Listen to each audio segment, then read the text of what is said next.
The sun had just dipped below the horizon, casting an eerie glow over the dense pine forest as Sarah and her friends, Mark and Jenny, set up their camp.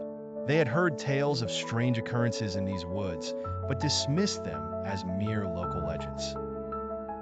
Ignoring the warnings from the villagers, they were determined to spend a night adventuring.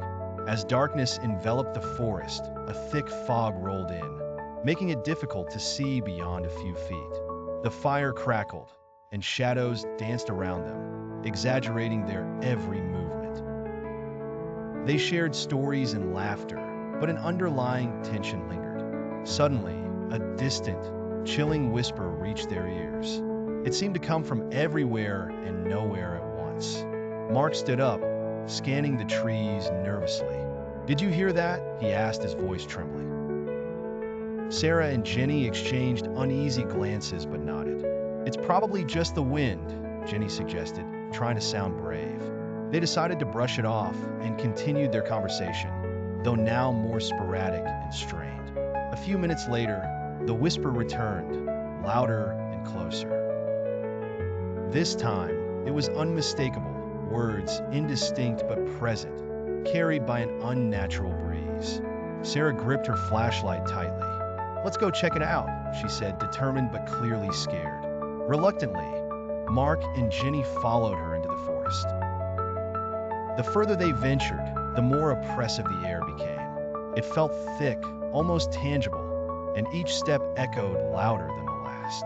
The whispers continued, guiding them deeper into the woods. Then they came across a clearing. In the center stood an ancient, gnarled tree, its twisted branches reaching out like skeletal fingers. At the base of the tree was an old, weather-worn wooden box. Sarah approached it cautiously, her heart pounding in her chest.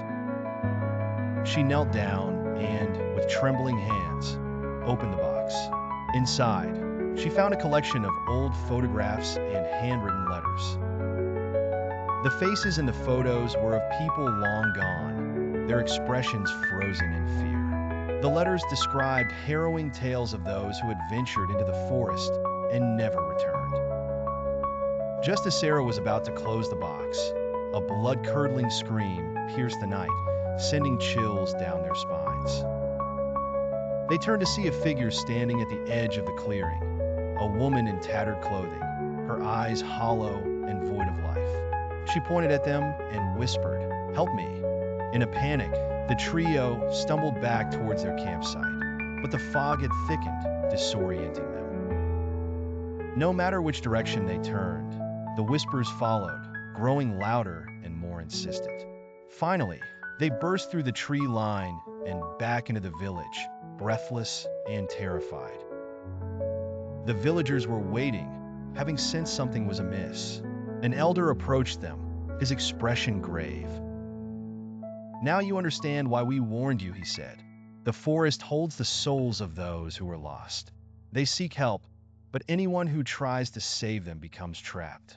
Shaken and exhausted, Sarah, Mark, and Jenny vowed never to return to the forest. The whispers in the pines would forever haunt their memories, a chilling reminder of the night they came face to face with the spirits of the damned. Life returned to normal, but every now and then, on a quiet, foggy night, they could still hear the faint whispers calling to them from the forest, a haunting reminder of the souls that could never escape.